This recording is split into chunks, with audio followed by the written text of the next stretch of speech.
ഇതാ ഞാൻ കർത്താവിന്റെ ദാസി, നിന്റെ വചനം എന്നിൽ നിറവേറട്ടെ.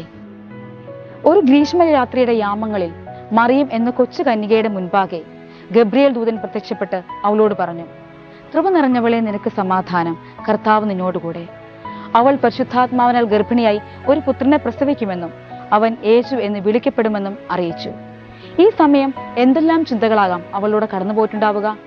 ബാല്യത്തിലെ മാതാപിതാക്കളെ നഷ്ടപ്പെട്ടവൾ, ദേവാലയത്തിലെ വേല കൊണ്ട് ഉപജീവനം കഴിക്കുന്നവൾ, ഓരോരുത്തരുടെയും കാരുണ്യം കൊണ്ട് ഓരോ ദിനവും തള്ളി നീക്കുന്നവൾ, അങ്ങനെയൊരു യുവതി, അതും അവിവാഹിതയായവൾ, ഗർഭിണിയായാലുള്ള അവസ്ഥ ഇന്ന് പോലും അചിന്തനീയമെങ്കിൽ ആ കാലഘട്ടത്തിലോ?